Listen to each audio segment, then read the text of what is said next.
Les pervers narcissiques sont-ils partout? Si on en croit certaines personnes, il semblerait que oui. Mais la question de la manipulation tient-elle réellement à l'apposition d'une étiquette qui finalement ne veut pas dire grand-chose? C'est rassurant de penser que les manipulations psychologiques sont l'œuvre de quelques esprits perdus. Ça devient bien plus inquiétant quand on se rend compte que ces manipulations sont en réalité des systèmes de communication à part entière qui, pour fonctionner, ont besoin de bien plus qu'une victime.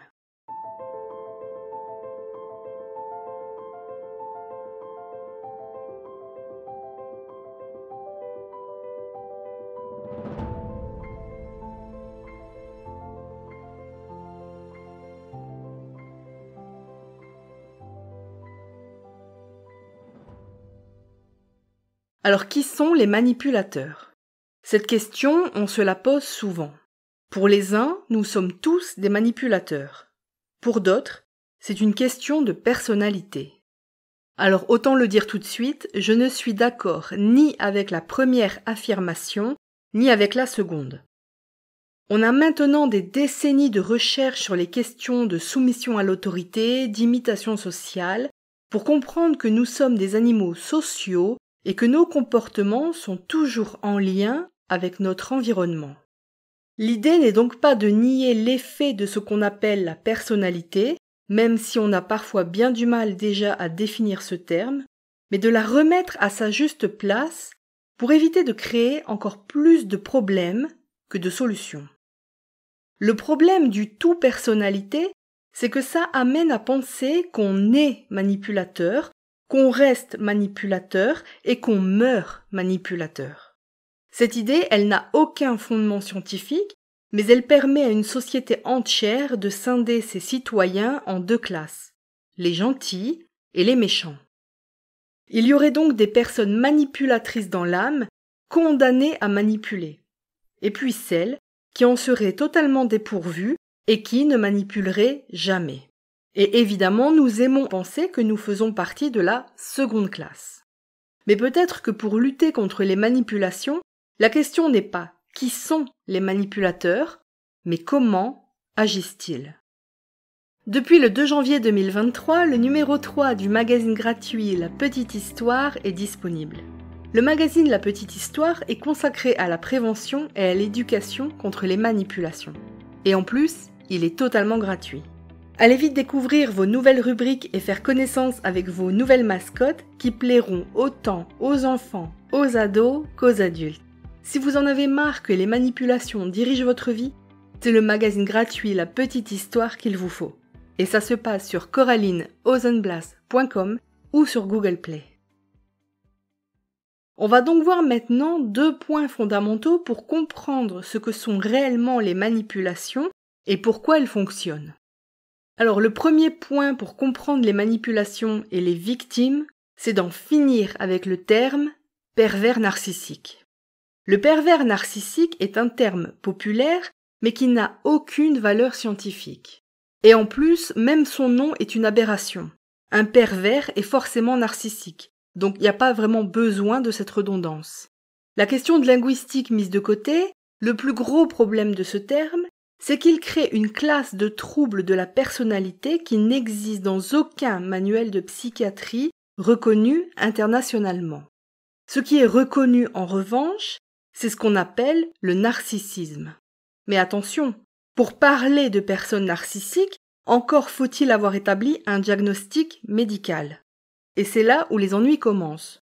Parce que la réalité, c'est que beaucoup de personnes véritablement narcissiques échappent au diagnostic parce que ce ne sont pas elles qui consultent un psychologue ou un psychiatre, mais leurs victimes. C'est un gros problème car il est difficile de mesurer la place réelle de ce trouble de la personnalité au sein d'une société. Mais ça ne doit pas devenir le prétexte pour recourir à un terme qui devient une sorte de fourre-tout dès qu'un comportement manipulatoire est détecté. Personnellement, j'utilise plutôt le terme égotisme plutôt que narcissisme pour parler de ces personnes qui sont tellement autocentrées qu'elles ne laissent aucune place à l'autre dans leur communication et leurs relations. Car la plupart du temps, le terme pervers narcissique est une étiquette qu'on pose sur le front d'une personne sur la base, certes, de ses comportements, mais certainement pas sur la base d'un diagnostic d'un vrai trouble de la personnalité.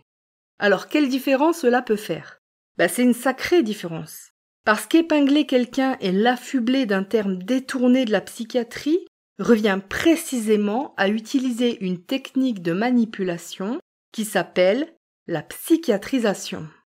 La psychiatrisation, c'était une technique employée par les soviets pour disqualifier systématiquement leurs opposants et justifier de leur internement psychiatrique. Donc autant dire que c'est une des techniques manipulatoires les plus dégueulasses. Donc le terme pervers narcissique, en plus de ne vouloir rien dire, est en lui-même pervers.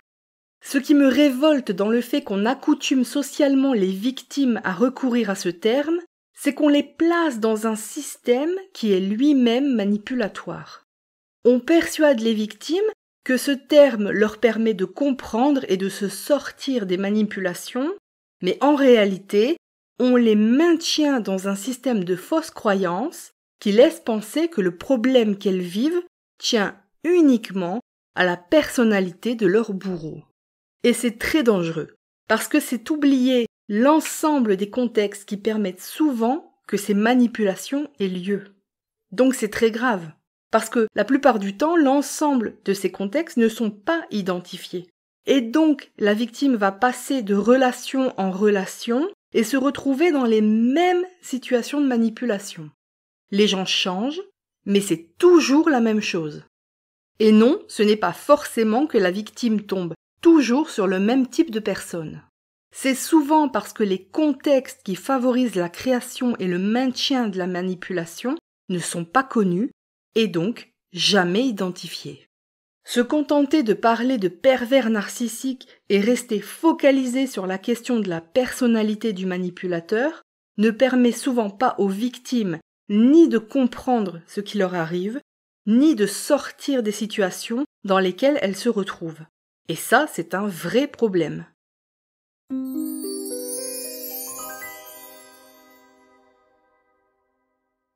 Le deuxième point, c'est de comprendre certains termes qu'on utilise indifféremment, mais qui ne veulent pas dire la même chose. Par exemple, entre les mots manipulation, influence et communication, quelle différence peut-on faire ? Dans mon livre qui sortira à la fin du mois de mars 2023, j'explique en détail la différence entre ces termes parce que ces différences, elles sont essentielles pour comprendre ce qu'est et ce que n'est pas une manipulation. Alors ici, on va résumer en disant que communiquer n'est pas forcément manipuler, mais manipuler, c'est forcément communiquer. Je le redis, communiquer n'est pas forcément manipuler, mais manipuler, c'est forcément communiquer. Pourquoi je dis ça ? Parce qu'il y a une chose fondamentale à comprendre quand on parle de manipulation. Toute manipulation s'insère dans un système plus large de communication. Pour le dire autrement, les manipulations, qu'elles soient relationnelles, c'est-à-dire amoureuses, familiales, amicales, professionnelles, ou en vue de vous arnaquer financièrement, ou qu'elles soient criminelles, sont toujours à la base des systèmes qui impliquent de créer et de réussir à maintenir une communication avec la victime, et ce, même à minima. En fait, manipuler, c'est un mode de communication à part entière. Et pour l'empêcher, il va falloir comprendre tous les codes qui l'entourent. C'est donc un système qui, pour fonctionner, a besoin de personnes et de contexte. Alors, les personnes sont la personne qui manipule et la personne ciblée par le manipulateur qui deviendra, si la manipulation réussit, une victime. Mais en fait, c'est loin d'être suffisant, parce qu'il faut aussi, et je dirais surtout, des contextes. Ces contextes, ce sont par exemple l'espace, le temps et les situations. Mais il y a un type de contexte dont je veux absolument parler avec vous aujourd'hui, ce sont les personnes que j'appelle co-responsables. Alors c'est quoi une personne co-responsable ? Tout est détaillé dans le livre, mais pour faire simple, ce sont toutes les personnes qui sont dans l'entourage du manipulateur et ou de sa victime et qui favorisent la création et le maintien des comportements de manipulation. Je place ces personnes dans le contexte car elles ne sont en général pas des acteurs actifs de la manipulation. Ce sont souvent leurs propres comportements qui vont impacter de façon indirecte la situation toxique. Le terme co-responsable n'est pas choisi par hasard. Certains ouvrages qui traitent de la manipulation ont utilisé ce terme pour parler des victimes. Et moi, je ne soutiens absolument pas ce parti pris. Qualifier une victime de co-responsable, c'est recourir à une inversion accusatoire qui déresponsabilise les responsables pour mieux blâmer les victimes. On va consacrer le prochain épisode aux victimes, donc on aura l'occasion d'approfondir cette idée, mais je tiens à le dire tout de suite. Une victime n'est jamais co-responsable de ce qui lui est arrivé. L'idée que certaines personnes et même certains professionnels de santé continuent d'utiliser ce terme en parlant des victimes montre bien que la victimologie est encore une discipline bien incomprise. Quand on parle d'une victime d'un vol à l'arraché, on n'a pas l'idée de présenter la victime comme co-responsable du vol qu'elle vient de subir. Pourtant, par une espèce de magie qui vient d'on ne sait où, certaines victimes se voient tenues comme co-responsables de ce qui leur arrive. C'est le cas encore trop souvent dans le cas de violences sexuelles, mais c'est aussi le cas quand il s'agit des manipulations psychologiques.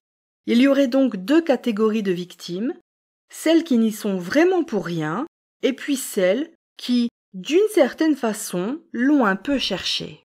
Bon, vous comprenez que tout ça c'est du bullshit, et qu'une victime, je le répète, n'est jamais ni responsable, ni co-responsable de son malheur.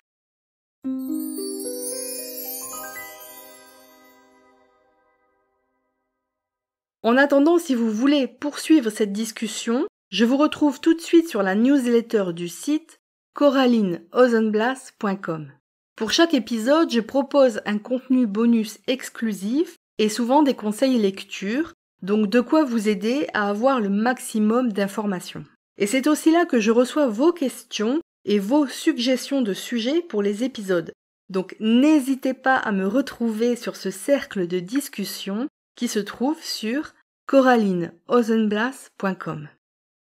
Dans le prochain épisode, on va parler de qui sont les victimes de manipulation.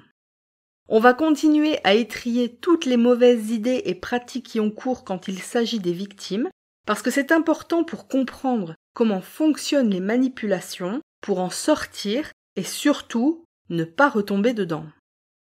En attendant de vous retrouver jeudi dans 15 jours, je vous remercie d'avoir écouté cet épisode et n'oubliez pas, un grand bobard commence toujours par une petite histoire.